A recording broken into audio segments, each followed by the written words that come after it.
Hello and welcome to episode number 105 of the Hobbies and Happiness podcast, where we talk about the hobby that makes us happy, card games. I'm one of your hosts, Dan. And I'm Todd Anderson, and today we talk with Jim Morgan.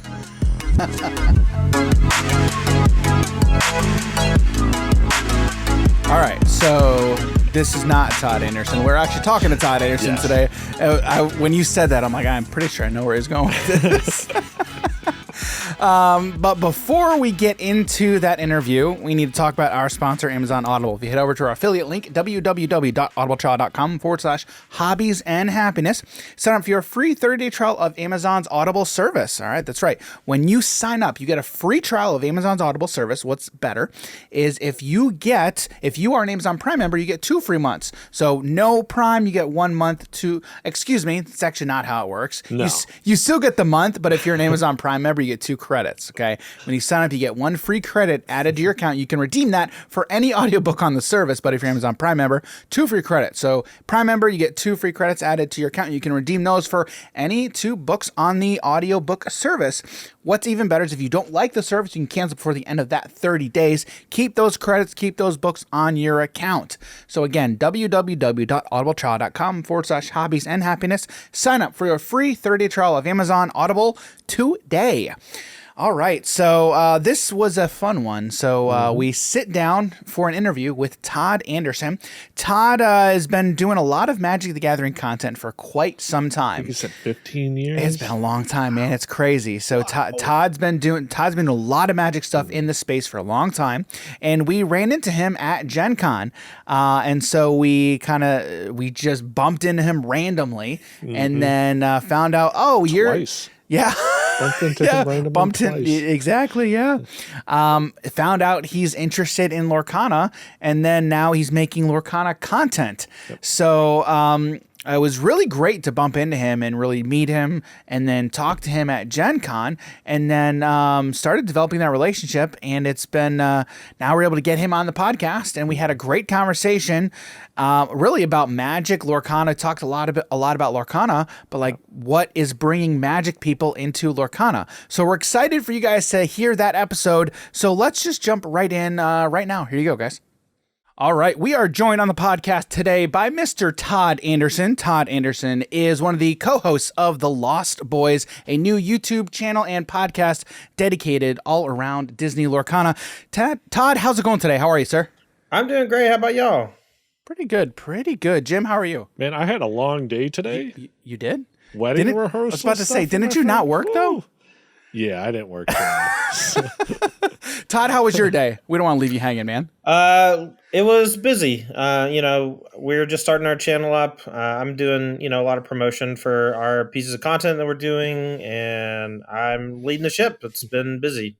Awesome. Well, you guys are doing a bang up job already. I mean, you guys just started doing Lorcana content, and you're off to an amazing start. I listened to the first episode of your podcast. A phenomenal job. I feel like the dynamic that you and Matt have is really good, and honestly, I feel like Lorcana is like the game for a lot of newcomers to TCGs, and you guys are off to a great start. Now, we ran into Todd at GenCon.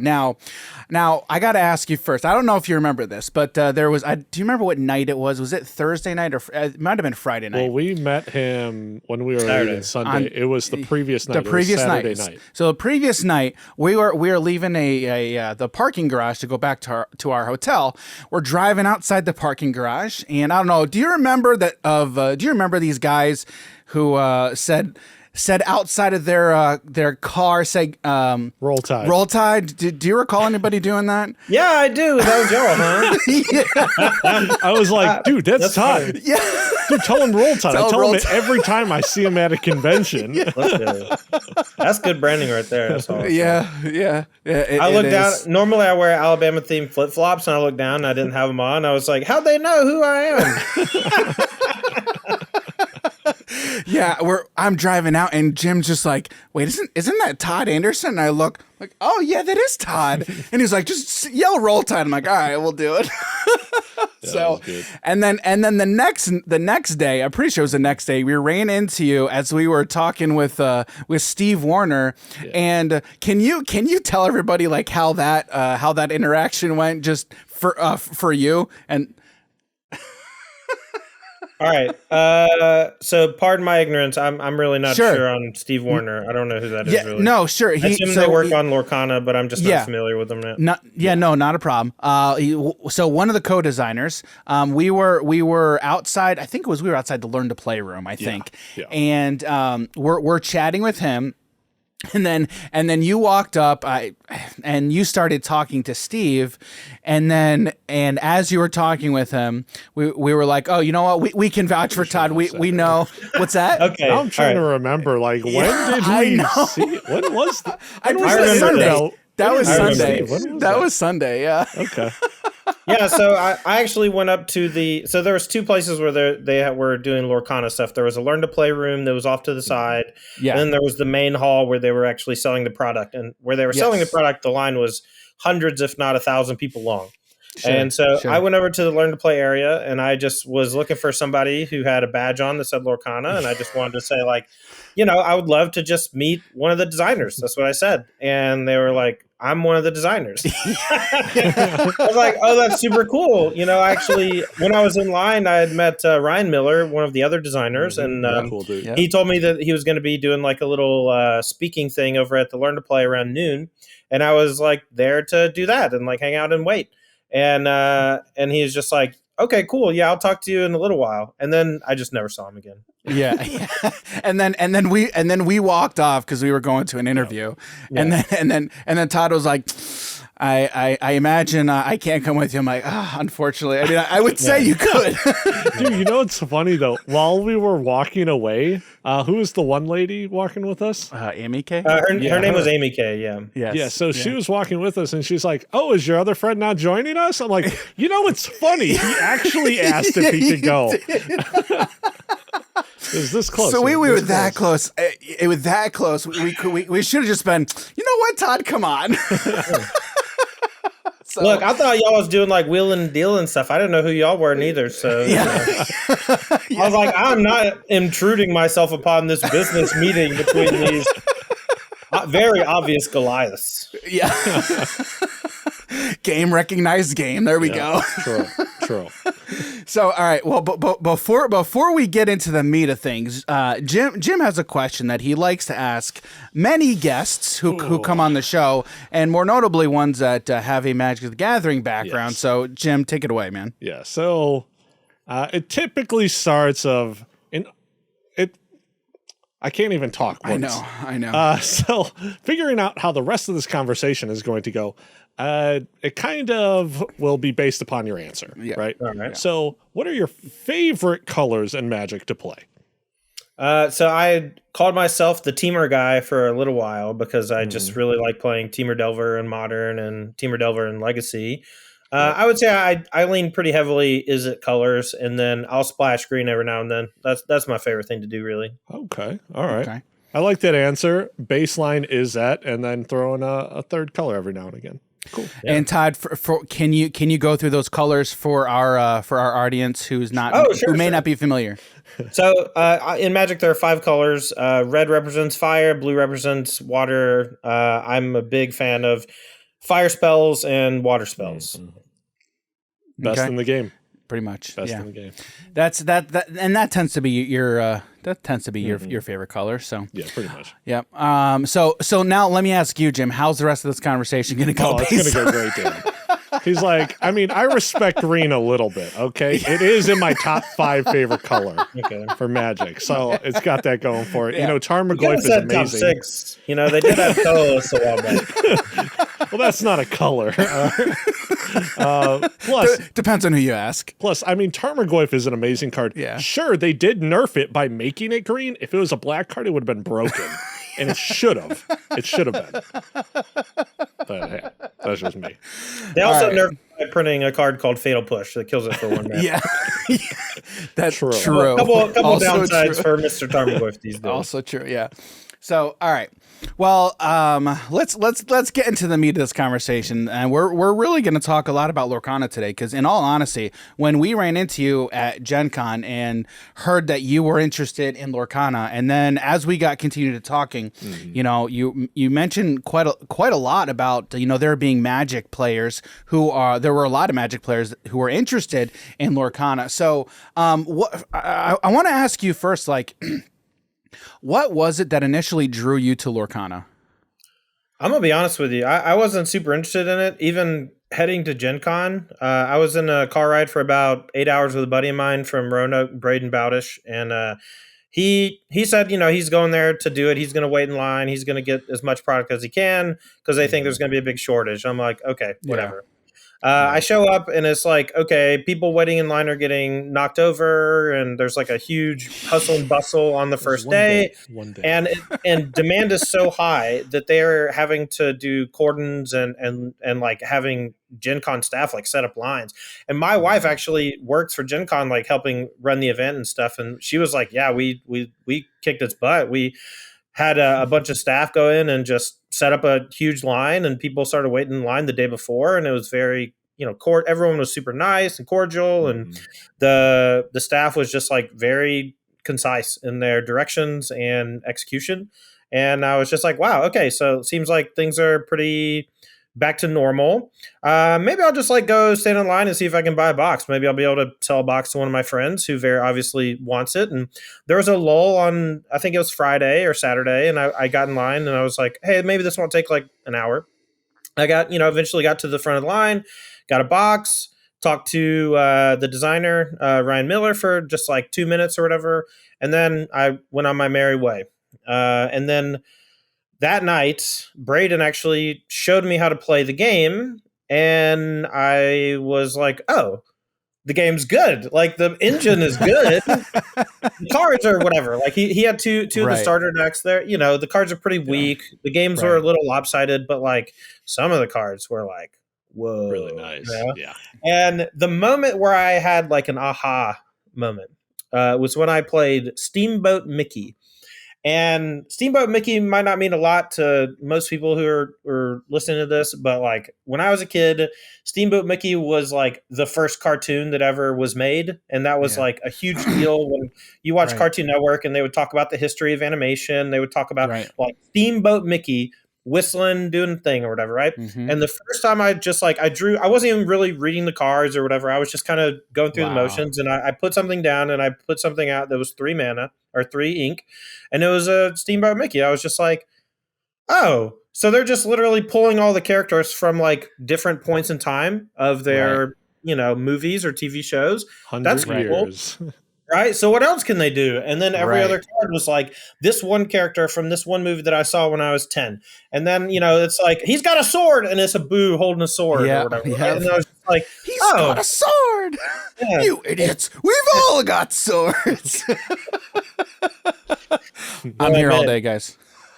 But yeah, the long story short, it was just like a flavored home run, and the engine felt pretty good when we were actually playing. And yeah, it took very little for me to get the gears running and really understand that like this was going to be a big deal, like not only is it going to be just like a huge deal for people who like card games, Magic players, Yu-Gi-Oh, Pokemon, these players, this is going to be a huge deal for like the world. Yeah. Everyone. And I don't think people really get that yet. It's coming. And the people who want to play really want to play. But at the release event this past weekend, I saw roughly 15 kids out of the 30 or 40 people who were in the store, there with their dad or mom or family members or whatever. And they were all playing together. And when you have a game that every member of a family can play together and will enjoy playing against each other, it's a no-brainer. And at that point, it was like, okay, I should just start making stuff the moment I get home. Before I even got home, I'm like messaging my friends and stuff like, hey, do you want to do this with me? Hey, do you want to just like go absolutely hammer time on this this new game? And I had like 2-3 buddies who were like, hell yes, let's do it. And here we are. Nice. Awesome. It's really funny hearing you, talk about the first time that you really started playing. Because, we've been following this game for for about a year, right? And so we've been following it for a while, okay? And we had many conversations about the IPs that they're bringing into this game. Are they going to bring in this movie, this TV show? Mm-hmm. And hearing you tell that story about when you really first started playing about Steamboat Mickey, I feel like that is like wasn't it Willie? What's that? Wasn't it Steamboat Willie? What did I say? It was, Mickey. but it was. You both said Mickey, but it says Steamboat Mickey on the card, but its original name was Steamboat Willie. I'm not. Look, you're not going to get me on Disney trivia, okay? Trust me, I don't know nothing about it. I'm just like, I'm pretty sure it was Willie. But in all honesty though, like that visceral reaction that you had, I feel like is exactly what they were going for. Oh, yeah. Well, I also think it's universal among anyone who picks 100%. Up the game. If you've liked some Disney movies in your lifetime, the moment you draw your favorite character, you're just like, wow, this is exactly the type of game I want to play. I get to control my favorite characters from one of my favorite, pieces of media. And that's it. And then it's over. You're done. Right. Mm-hmm. Right. Now, I got to ask you, what piece of Disney IP are you most looking forward to hopefully potentially seeing in Lorcana? Well, do you have one? Personally, I would really like some of The Incredibles. That movie was very good, and I'm a big Pixar fan. Okay. We'll see if we get it anytime soon or not. But I've heard that every single animated Disney thing is on the table. So. Yeah. So right now they've confirmed that basically the original Disney, like if it's Disney canon, it's on the table. They haven't confirmed Pixar yet, but I feel it's like early. Exactly. Exactly. I mean, at some point it's just like, oh, what does Ravensburger want to pay for, right? And when Ravensburger pays for Pixar, they'll get Pixar. Yeah. That's pretty sure that's exactly how that's gonna go. Yeah. But I want to get your take on the mechanics and the game system. Okay, so coming from a game like Magic that's been around 30 years, is like the established, for all intents and purposes, behemoth in the industry. I mean, you look at a game like Magic, very, very complicated, right? I mean, it took me a while. I mean, I remember when you and I first started, it took me a while to really learn how to play. It took me a long time. But I didn't even know what the stack was for like a year. For the longest time. And mind you, I was playing a control deck, no idea what a stack was. But so coming from a Magic background, like you look at a game like Lorcana, and to me, it's just, this is incredibly simple. And there have been people who said, "Oh, it's just solitaire," and they make that argument about a lot of games. Which, okay, fine, sure, whatever. Like, what's your take on, what's your initial take on the mechanics and the game system? Yes, it's a little bit simple, but why does that appeal to you, basically an entrenched Magic player? Okay, so first of all, I have a question. Which game did they say was solitaire? Oh, Lorcana, not Magic. I don't know if you've played Commander lately. It looks like solitaire to me. Most of the time, people just cast in their mana rocks and trying to come with them. It's like, oh, I'm going to kill you this turn. Do you have anything to do? No? Okay. The game's over. That's my experience playing Commander. And that is the most played game type in most Magic, played format. Right? Yep. For Lorcana, I'll say this. The engine is extremely simple, and children can learn it. Magic, I think, went the opposite direction in terms of complexity at some point, roughly 20, 25 years ago. But Magic started very similarly, where, like the rule, if you actually just compare the rules next to each other, 7-card opening hand, 60-card constructed deck, 1 resource per turn, draw 1 card a turn, use your resources to play stuff at, exhaust, it taps, you get to do the same thing on the next turn. Things can't be used the turn they come into play. Right. It's even 20 resource points you're trying to get to, it's just a little bit different in how you do it as, contextually or whatever.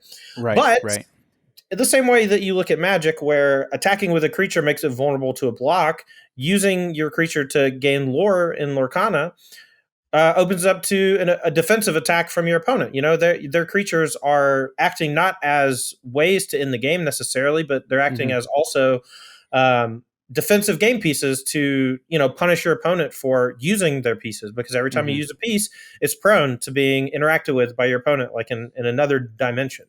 Right, right. And so what I first saw when I was playing the game is, oh, everyone's playing it bad.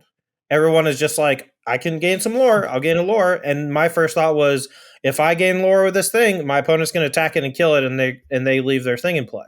And so when I played against my buddy Braden, I just like didn't use my stuff for a few turns, and he goes, "You play this a lot differently than the other people have been playing." And I was just like, "That's because I know how to play games, and I already see this pattern developing where the moment that you start trying to win the game, your opponent eats your stuff." And in limited, specifically, especially in Magic, but in limited, when your cards are just weaker on average, and with the starter decks, it's like very similar to limited. And so I would just get to a point where I had 3 or 4 characters left to his 1 or 2 characters left, and I would just position my stuff in such a way where if he ever tried to do anything, I was going to crush him. And I think in Constructed, it's going to be like 1,000 times magnified or whatever. Like all the cards are just extremely powerful and have unique abilities and kill stuff and draw cards, but that's really not what the starter decks do. Like the starter decks are just like play a bunch of dorky 2 and 3 man, you know, cost things, and then they gain a lore or 2 and then die. A lot of games seem to be over before you even reach 10 lore. So instead of it really being like 20 lore you win the game, it's somewhere closer to like 15, and then the game is virtually over, if not actually over. And I think that is what's causing a lot of people to look at the game and think, oh, it's like solitaire or whatever. It's not. It's extremely complex. There's tons of interaction points. When the characters can attack each other, that's great. And there's so much space to design around all of these micro interactions. And so I am drawn to the game not only because of how easy it is to learn, which leads me to believe that it's going to be ubiquitous among kids of a certain age. And so that's just going to have like a huge boon for the industry in general. But you're also just going to see the cards as they come out, they're just going to interact with the engine in different ways. And when you have that at the very beginning, that's awesome. And I don't know if y'all have ever done this before. There used to be this old program that you could play Magic on called Apprentice. And what you could do is you could just like select a starter deck and open it with some booster packs and build a sealed deck and like play against your friends or just do solitaire. And we got bored one day and we just did like beta starters because they were $1 million or whatever. We're just like, oh, this sounds fun. So we just opened up some like beta product, and our decks were horrible. It was like Wall of Woods versus Mons Goblin Raiders and stuff. It was like packs would have like 2 or 3 basic lands in them. You couldn't physically win the game. And so when you compare like that first set with Lorcana's first set, it's like, okay, a lot different, but very similar engine. They clearly know what they're doing. The people in charge, you know, they've worked on other games before. It's going to be a home run. What's your overall take of the card pool and the card selection in this first set so far? Because I know, like with any first set, you know, we've been doing a lot of theory crafting, building decks, having a ton of fun. I think I've got like 20 decks built on my phone. I just keep hammering them out because it's fun. We love theory these crafting. Cards are super sick. Yeah, but why they made Wheel of Fortune, I'll never know, dude. I'll never know. Right. So anyway, what's your overall takeaway from the card pool and the card selection in set 1? Do you think it's really solid, or do you think there's some left wanting? Personally, I think they did a really fantastic job with this initial card pool. I think there's the width of card selection. I think you've got so many different choices. But I kind of want to get your initial take on that.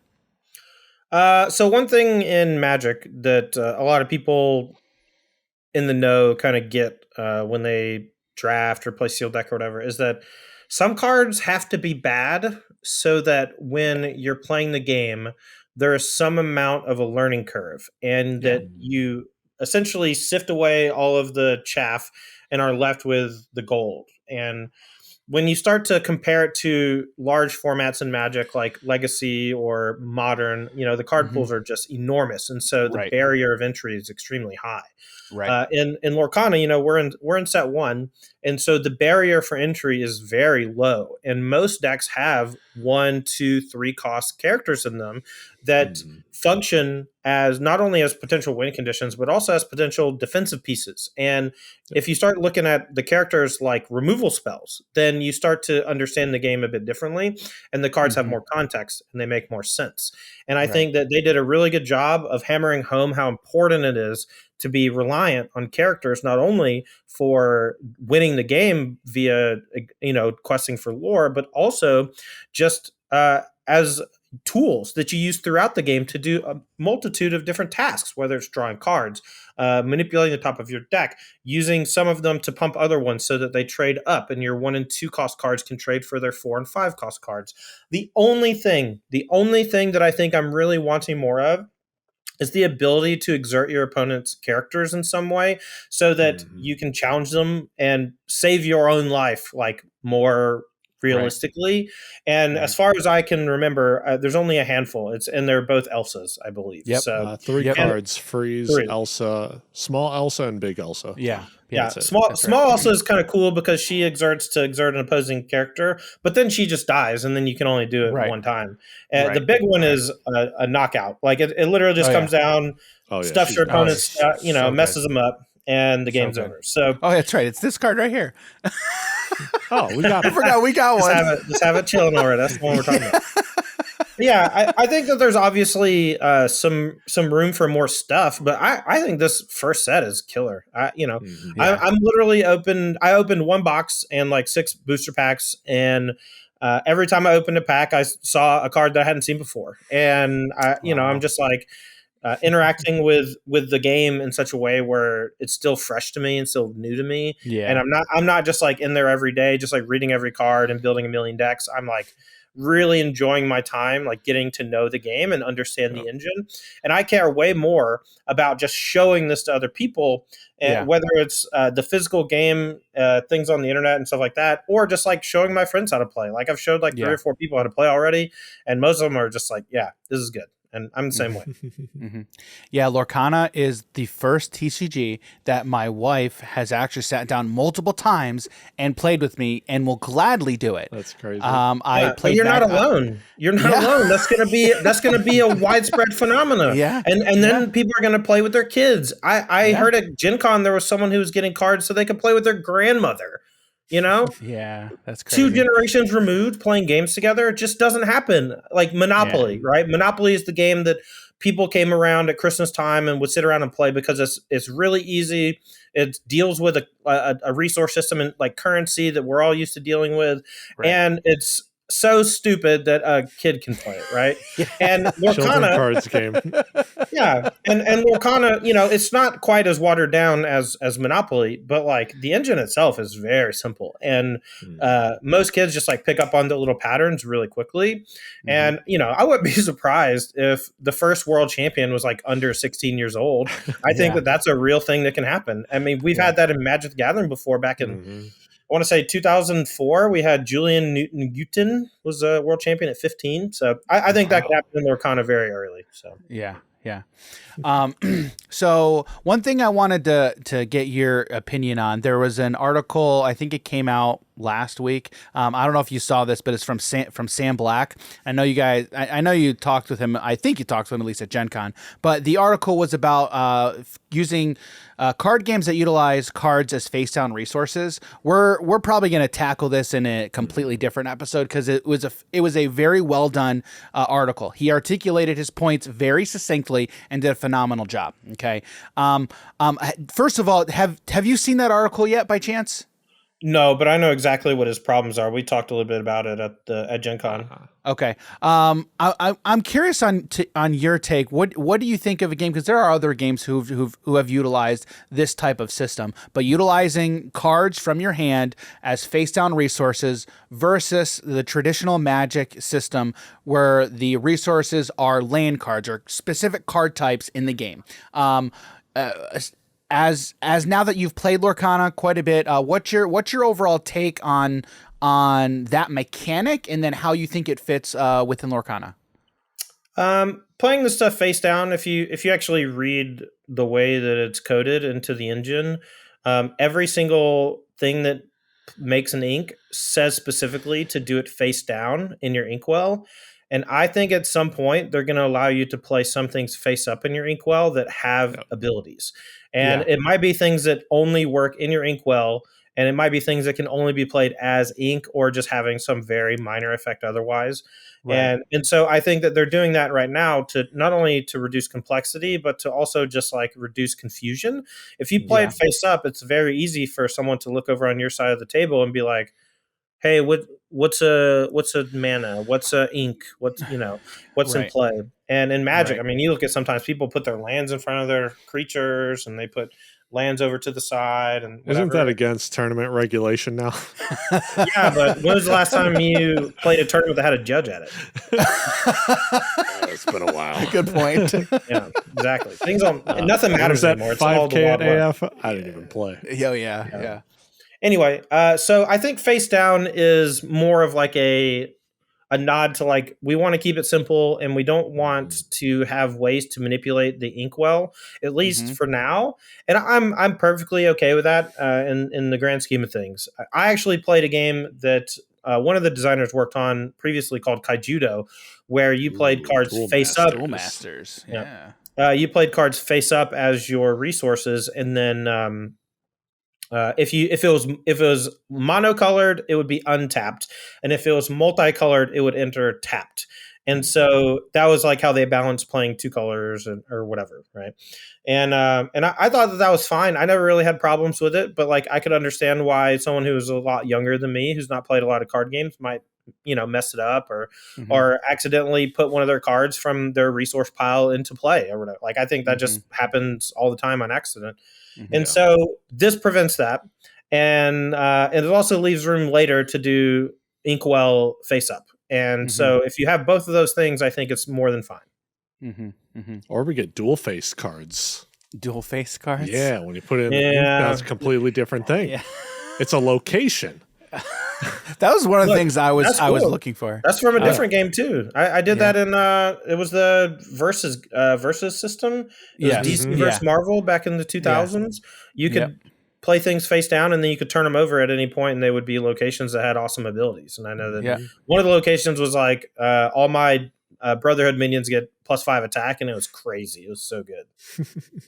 Yeah, now that's a just versus system 2 PCG by Upper Deck. It's just Marvel. Well, I get they've got other IPs now, but I remember that used to be. It started out as a TCG, and it was Marvel and DC. I can't remember what happened, but unfortunately, it got time, reworked. Money.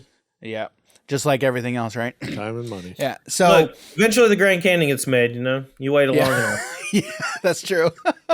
Now, one thing I'm curious on your take. So when we first heard about Lorcana, and then we first heard about the rules and the game system and how everything worked, the big thing that stood out to us, and we weren't really sure how it was going to work and how play, was you could only play cards and do stuff on your turn. There was no instant speed interaction. Okay, and for longtime card game players, there's plenty of folks who look at that as a downside, as a detriment, and especially with somebody like Jim who enjoys playing control and never plays on his own turn, always plays on his opponent's turn, was not looking forward to a game that forced you to play on your turn and then you couldn't do anything on your opponent's turn. What would your initial instinct be when you come to a game system that has that requirement that you can't do stuff on your opponent's turn? First of all, what would be your initial takeaway, and then how has Lorcana been for you now that you've got a few games in it and you're used to the game system now? Initial takeaway is thank God. Thank God I don't have to say okay every time my opponent casts a spell. That's priority. Yeah. I don't have to literally wait with bated breath for them to say the wrong word so that I can pounce at just the right time. And honestly, like it's annoying. Like the stack, instant speed stuff, it's annoying. And like you can create complexity in other ways without using the stack. And you can let me finish. Come back. All right, let me finish. Seriously. So one thing that they've actually already put into the game are characters that actually do have abilities when they die or get challenged or whatever. And you're still making those decisions on your opponent's turn. And so at some point, just like in Magic, where everything draws a card when it comes into play or has an ability when it dies, at some point, Lorcana is going to be very similar because that's just the nature of cards and games. You eventually just have to hit every pinpoint in the entire system when it comes to making the cards. And, I actually am quite happy there's a 2-drop that when it dies, you bounce your opponent's stuff. And if your opponent attacks in the wrong order, you just burn them. And, there's Cusco, who whenever your opponent challenges it, the thing that banishes it also gets banished. And I think that this type of, card building, the way that they construct these cards, is just going to be very similar to that over time, where it's not like you have nothing to do on your opponent's turn. It's just all triggered based on their decisions. Right. Now, Jim, what has been your initial takeaway? Because you're the guy who, you were the one talking it down initially, right? Yeah. And now that you've played a few games, what's your take on that now? I mean, I just love playing at instant speed so much. Being able to do stuff on my opponent's turn. Having those control battles on the stack is just some of my favorite things to do in Magic. And to not have it here, my initial thought was just like, okay, well, control's going to be more difficult. Right. And I mean, it kind of is. Yeah. Control definitely is a little bit more difficult. But playing through the game, I'm just like, I'm loving it so much that I don't have to do some of the stuff that I would have to do with other control decks and other games. So I'm really enjoying it. Yeah. Yeah. One of the focal points of the game is characters, and they all kind of operate in the same microverse or whatever in the game engine. Right. And Magic, you don't have to play characters. You don't have to play creatures to win the game. And Just with Lorcana, you can deck somebody. That's fine. That's a way you can win the game, but it's not going to happen that often. And you probably still want to play a ton of characters because that's 80% of the cards are characters. Right. So you just got to use what you have at your disposal, I guess. Right. Right. Now, what, if you had to put your initial thought of Lorcana into a couple words, after you first started playing a game and you got used to the system, what would your overall description of the game be, in just a few words? Rockstar IP and robust game engine. Okay. I mean, when Jim and I have been talking, and when it's crazy because the other day, I mean, you came over, we were going to do some recording. We didn't do anything. We just played Lorcana for 6 hours. Yeah. We were just sitting here. It was crazy. And throughout that conversation, we were talking, and it's like, look, the game honestly feels like a breath of fresh air in the TCG space.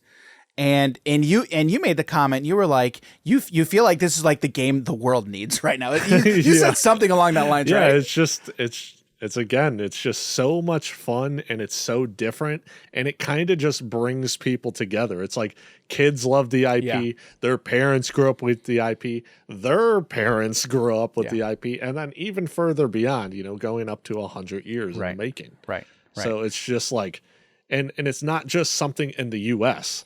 You have Disney all over the place. You have Disney Worlds in Europe, Japan, Asia. It's kind of big in the entire world. Right. And I mean, look, I don't know anybody at this point who doesn't have Disney Plus. I'm sorry. I just found out I had access. Yeah, they make it very easy. It's bundled in with everything. It's like you go to the store, you buy some hamburger meat. Hey, how about some Disney Plus to go with your hamburger? Here's a month for you. Yeah. You go get your haircut. It's like, here's a coupon for 1 free week of Disney Plus. Yeah. So true.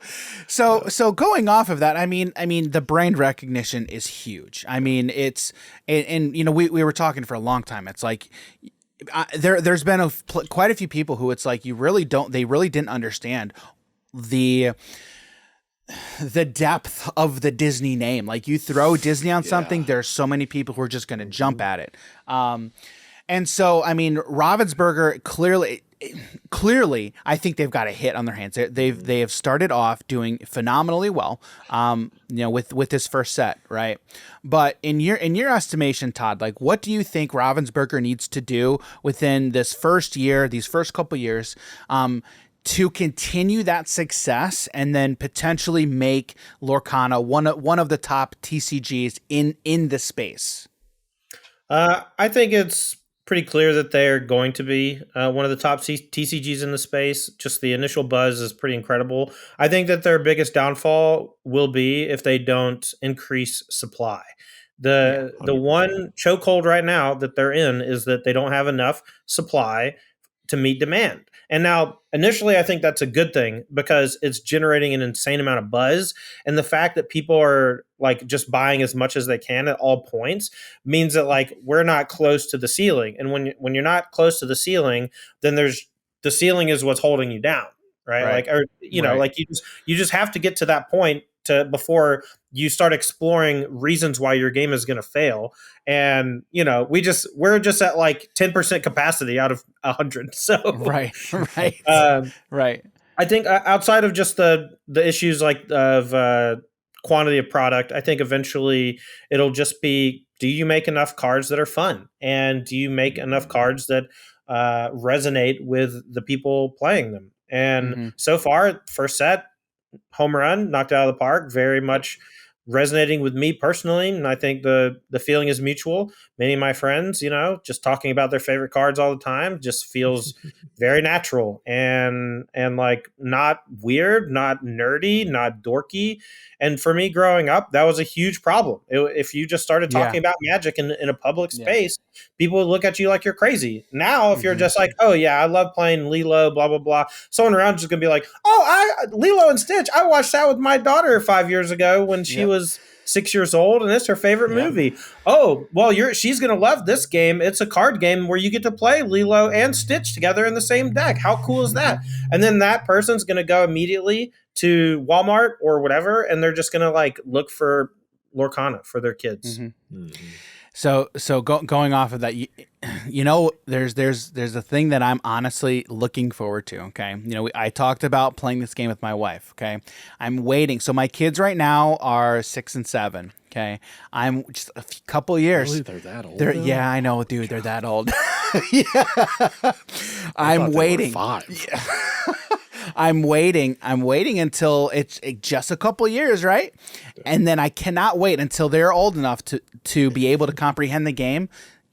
I'll get them sat down, like, all right, guys, here's how to play Lorcana.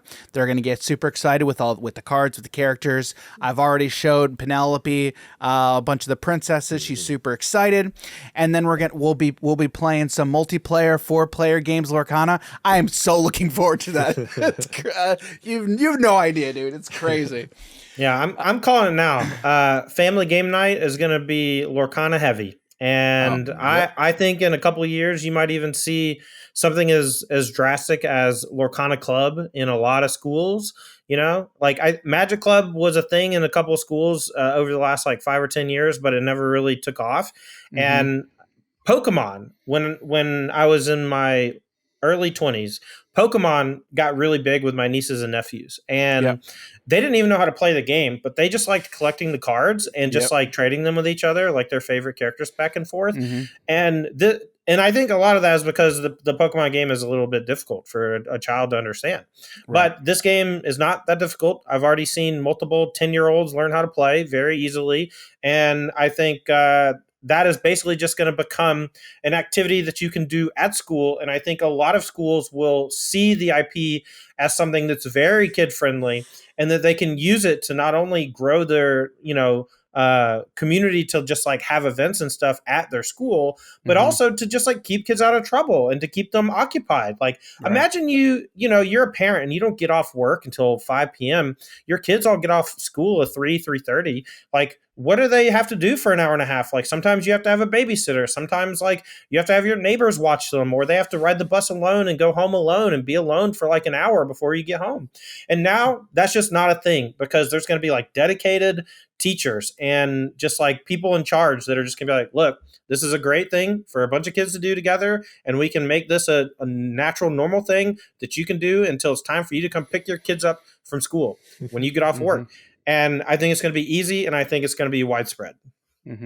Yeah, that's actually something that I'm in the process of trying to start up in our community. I've already got some emails out there to local schools. I'm trying to get the foothold in our own community because I think you're onto something. And I think that's the right track for sure. Now I'm curious. Do you have any decks that you're playing right now, or any color combinations that you're really interested in? I'm really interested in Amber and Steel, and not together necessarily, but I really like the cards that are in each of those colors. Amber has a 6-cost Stitch called Stitch Rockstar. It's one of my favorite cards. And it says whenever you play a character with cost 1 or 2, you may exert it and draw a card. And so it just acts like this big card draw engine. And the one thing the game that I found that doesn't have so far is a great way to play catch up. And I think Stitch is just like, oh, I can play a deck full of these really cheap things. And then when I get to untap with my Stitch, I just get to reload every single turn, and you have to kill everything every single turn. And eventually I'm going to run you out of stuff. That card specifically sings to me. And then I also really enjoy in Steel, there's a Tinkerbell that costs 6, and we have made her our avatar because she is Tinkerbell Giant Fairy, and she don't mess with no puny pirates, and she stomps all over little aggressive decks. She deals 1 to everything when she comes into play, and whenever she banishes an opposing character in combat, she deals 2 to something, and she has an ability called Shift where she can attack on the turn you play her if you play her on top of an old Tinkerbell.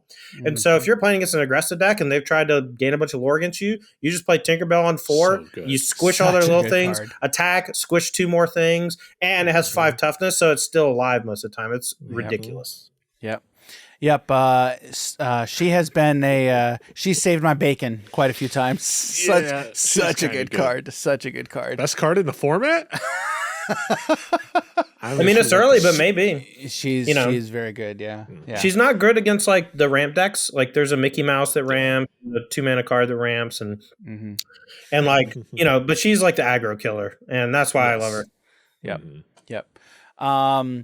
All right. Do you have so you talked about Stitch, Rockstar, and then the giant Tinkerbell. Do you have any other cards that are high on your radar that you think people should be looking out for?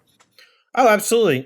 So in Sapphire, there's a 7-cost Hades that banishes an opposing character to their opponent's Inkwell.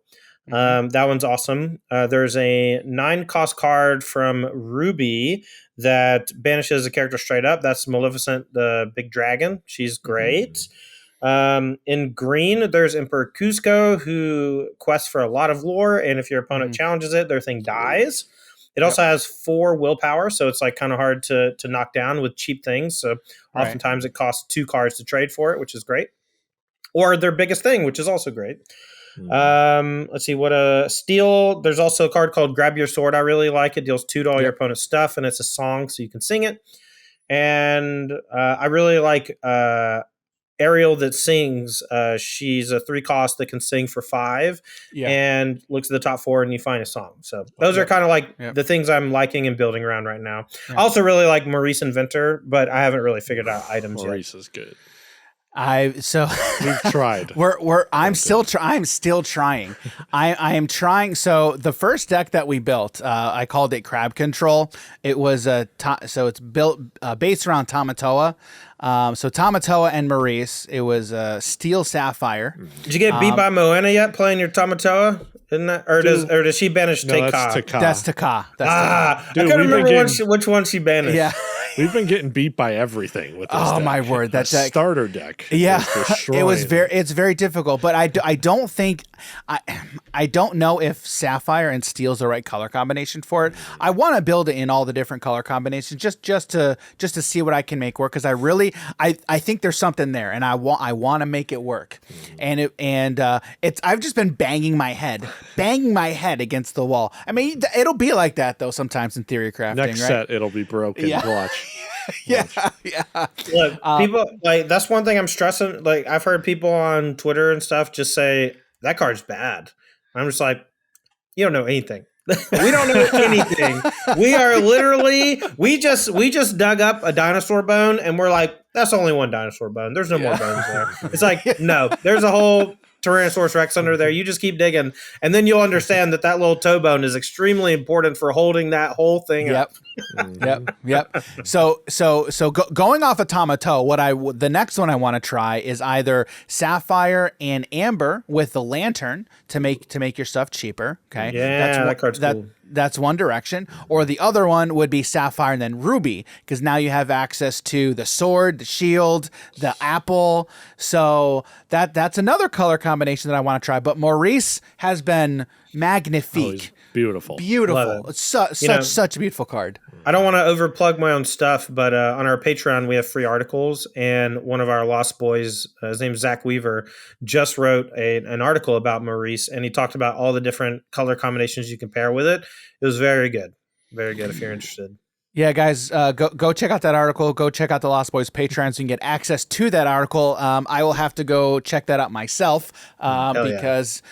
I've probably already gone through all of those combinations, but I got to double check though, So, all right. So now we are at a point in the show where we are going to move on to our card of the week. And anytime we have a guest on the show, we like to ask them if they would like to pick a card of the week and talk about it for us. So, Todd, can you take away once? Okay. Oh boy. I got something for this. Hold on. You're gonna love it. All right.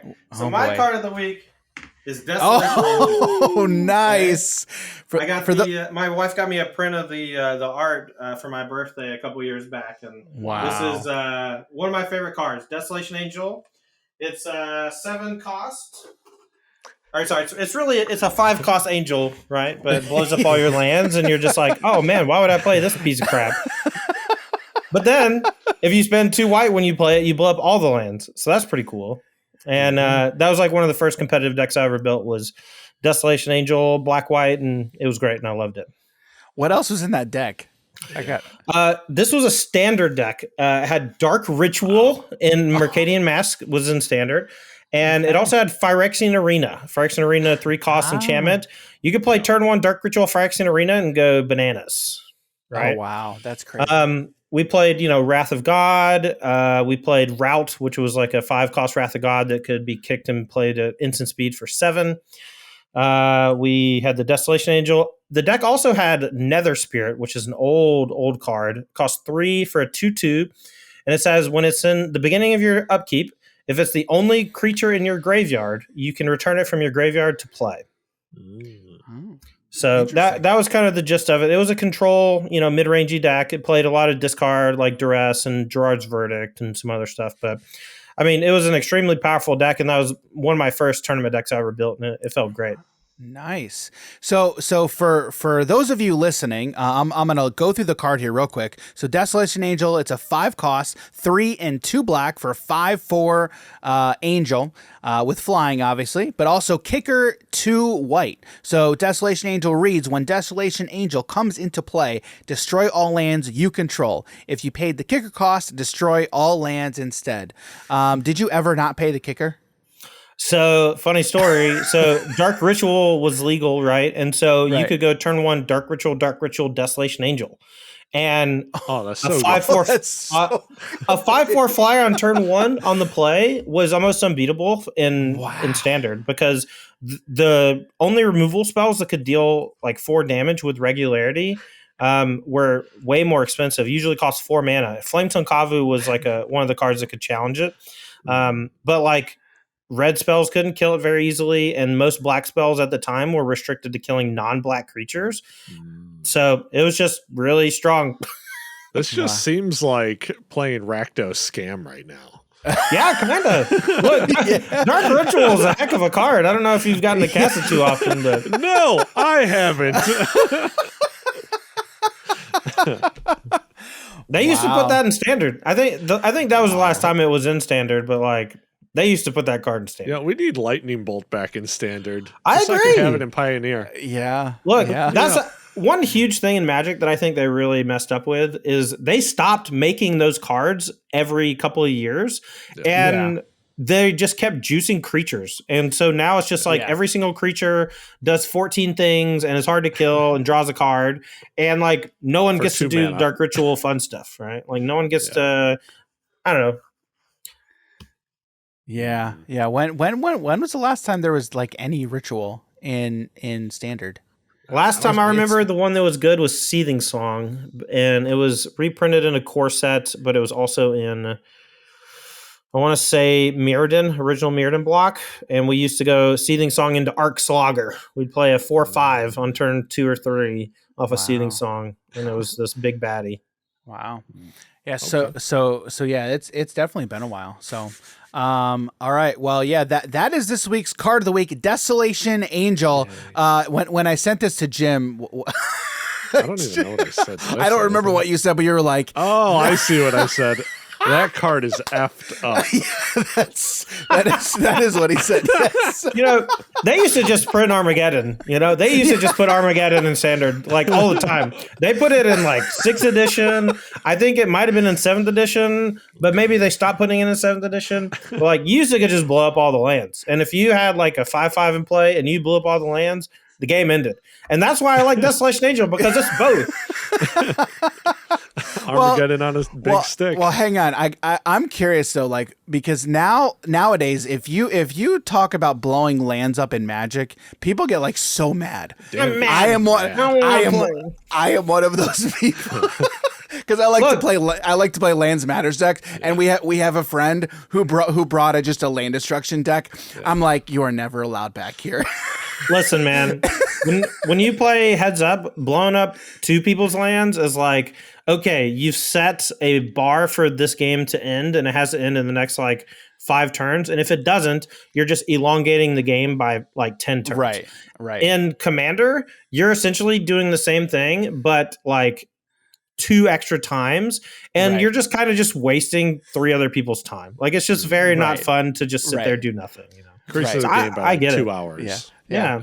I get it. I really like that kind of effect in Heads Up. I think it's a nice Punisher mechanic. I think it's really cool, but it's very clearly not designed for 4-player. And in 4-player, the first time someone cast Wildfire against me playing in Commander, I just said, I don't want to play with you anymore. So. Funny, that's exactly what I said to our friend. No, I love you, dude. You're the man, dude. We love you here. Best part was he didn't even like really cast any land destruction. I just played off the top of his deck. I just kept stealing cards. I'm like, I'm gonna blow up your land, and everyone hated him for even bringing it, but I'm the one blowing up all their lands. It was a fun time. It was a fun time. So anyway, Desolation Angel, this week's card of the week. So thank you, Todd, for bringing Desolation Angel and talking about you're that. welcome. So anyway, Disney Lorcana. I'm really stoked that we've got Magic people really coming into this game. Do you think that there's going to be Magic people who just drop Magic and play Lorcana, or like what? I mean, in your circles, like what's been the talk about Lorcana and Magic? So I used to tell my friends every now and then our friend group would stop playing Magic and start playing a different game, because we just got tired of playing Standard or whatever. And there weren't that many offerings of different formats back then. It was basically just like, I don't know, two, 3 formats outside of Limited. Nothing really that big like they have now. And we started playing Kaijudo at one point. We started playing Magi Nation at one point. Dahak Sign, any game you could think of at their local game store level, we played it. And we used to always joke that no one ever quits Magic. Everyone who says they're quitting Magic is just taking a break. And lo and behold, 2-3 years later down the line, someone comes back. Sometimes it's 10 years. Sometimes they have a family. Sometimes the family grows up, goes to college, and then they come back 18 years later. And guess what? you still play Magic, you still know how the game works, and you still love it because it's a great game. Right. And that's kind of what the feeling has been for Lorcana. Very few people I know are like, I'm done with Magic. And people are just like, I'm really excited about this brand new game that has an IP that I like. And I'm the same way, like I'm not done with Magic, but like I'm putting a lot of effort into Lorcana because I think it's the next big thing and I want to be a part of it. Mm-hmm. Do you think Lorcana is going to compete directly with Magic, or do you think it's going to supplement Magic? Well, I don't know. I think that there's a completely different market for Disney and Lorcana than there is for Magic. Right. I think that they're going to have a player and they're going to have a market that far exceeds Magic's potential market. And it's specifically because of how much Disney has been ingrained in our culture. And honestly, there's still a bit of a stigma with the fantasy genre and with the nerd stuff. Like it's way lessened, right? Lord of the Rings helped normalize it. Widespread Dungeons and Dragons love has helped destigmatize it. But when I was growing up, I went through like a satanic panic at my school because we were playing Magic that had demons on them or whatever, right? And like, why are you playing? Why are you casting spells? All that stuff. We didn't even have any of the cards that had the pentagrams on them. We just had the demons, and they were like, "That's too much, too much." We're just like, "What are you talking about? We're literally just sitting in a corner playing a game against each other. Leave us alone. We don't even know you." So, but that doesn't exist. That's gone. And for Disney, it's 100% gone. It's never going to be an issue. And with not only the appealing to a younger audience, but appealing to their entire family, I think that there is a chance. I don't know how big, and I don't want to overshoot it or whatever. I think Lorcana is going to be bigger than all of them, and specifically just because of its market potential. And I think that as long as they keep the foot on the gas, making good cards, promoting it well, and just like making sure that there's a reasonable supply for people who want to play the game, I think that it's going to be limitless potential is what I've been saying. Right. Wow. So for us, we were going from the big three to the big four, but Todd's just, it's going to take down every single other card game. He's there's only going to be 5 years. Card game. No. Look, just give it 5 years and we'll have this conversation again, We'll see. Yeah. That's and that's a time period where I've been talking. Like I think 5 years is going to be there. We're probably going to see a big shift in the TCG space in 5 years. So everyone's going to be making a card game again, like the early 2000s. But y'all are at GenCon. There's a lot of card games. There are. But I think one of the differences now. Many of these designers and companies have learned from the mistakes of the past. Now it seems like there's a lot of good card games on the market. And it seems I hate it. I hate it. It's so good for the industry. Yeah. And we love it. I love finding new good card games to play and just have fun with. But I mean, back in the early 2000s, it was just like everybody and their brother was making a card game, and then they died within like a year or two. Yeah. But now we're just there's a lot of competition, and it's great. It's great for the space. It's great for the industry. So, all right. Well, Todd, thanks a lot for hanging out with us today. Why don't you tell our audience where they can find you, your content, and all Lost Boys stuff on the internet? Sure. So we're basically Lost Boys LOR on most platforms. So patreon.com/Lost Boys LOR. You can help support us. We post articles there, written strategy articles that's going to be more tournament oriented. Our YouTube currently is Lost Boys LOR, and we are going to be posting basically product reviews as well as like how to plays and gameplay videos for like new decks. We're going to do shorts where people do deck techs on, the hottest new thing. You can also check us out on Twitter or X, and it's Lost Boys LOR on there as well. We're going to be doing a lot of promotion through our Twitter to try to grow our audience. And I'm going to be working with Apex Gaming out of Caldwell, Ohio. And we're going to be running some Lorcana tournaments in the very near future. So if you're interested in participating in organized play for Lorcana, make sure to follow Apex Gaming MTG on Twitter and make sure to follow all the Lost Boys stuff, and you'll get all the information you need. Yeah, so for everybody watching and listening, don't forget, check the links and descriptions. We'll be sure to link all of that stuff down below. Todd, thanks so much for hanging out with us today. Yeah. It was awesome. It was awesome running into you at Gen Con, and now we've got this relationship, so it's been a blast. So thank you so much for hanging out with us, and we look forward to talking with you again in the future. Hey, thanks for having me. It was really fun. Appreciate y'all. All right. So, man, what did you think of that conversation? It was a doozy, man. Wow. Yeah. Like we mentioned earlier before the interview, and then even during that interview, I just find it fascinating that we talked about this before the game launched, where we're like, this game we don't think is going to appeal to Magic people. People aren't going to be leaving Magic for this game, or just or even just not play Magic and just start playing Lorcana. They're still going to be keeping up with Lorcana or Magic. Man, that doesn't seem to be the case. I mean, it seems like we kind of missed the mark a little bit, right? We didn't foresee that happening, and then come to find out, no, that actually kind of is happening. It kind of happened. Are you surprised by that? I shouldn't be, because the game is just, or the IP is just so dang big. Right. And, sometimes you've been playing a game long enough, you kind of just want something new. Yeah.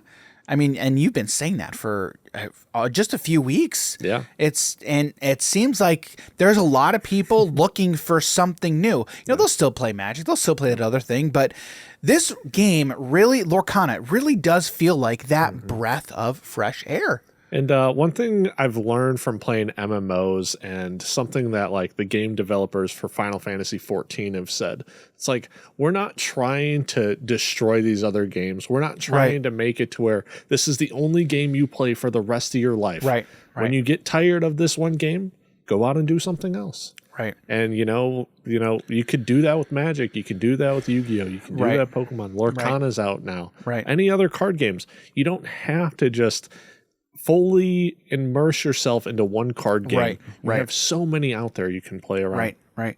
And that's honestly like what we are trying and what we've been doing as Hobbies and Happiness. We're not devoting ourselves to one game because we love card games, and we recognize that there are a lot out there. There's a few that we're kind of focused on, but I don't ever want to shut myself off completely from any other game and just say, no, we're only, even as a channel, we're only doing this. Villainous? All right, let's not go too far, okay? Got him. We got him, boys. All right, well, again, thanks a lot to Todd Anderson. Todd's a guy who I've been following for a while, and to really start getting people like Todd on the podcast and just really start talking to people like Todd is, again, it's a breath of fresh air, and it feels really like just the knowledge there. It's just talking how he talked about the game. It's like, yes, thank you. Like it's so great. Like hearing someone like Todd describe the game of Lorcana and the way he was describing it. It's just great. It's really, really great. And we're happy that you guys got to hear that interview. So before we get out here, Jim, where can people find you on the internet? Yeah, you guys can find me on Twitter, Twitch, Instagram at Jim Morgan, HNH. You guys can find me on Twitter at _DJ Campbell, and on Twitter _DJ Campbell. Well, is it Twitter or is it X now? Do we call it Twitter or X? I still type in Twitter. Same. So it pops up. It still pops up. I don't type in X in my browser at all. Good idea. So Twitter _DG Campbell, Instagram Daniel.G.Campbell. If you head over to our website, hobbiesandhappiness.com, you can find links to all of our social content there. Our YouTube home is youtube.com/hobbiesandhappiness. And so thanks a lot for everybody hanging out with us today.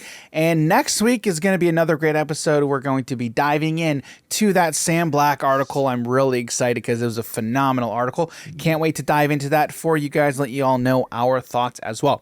So again, thanks a lot for hanging out with us today, and we look forward to seeing you in the next episode. See everybody. Take care.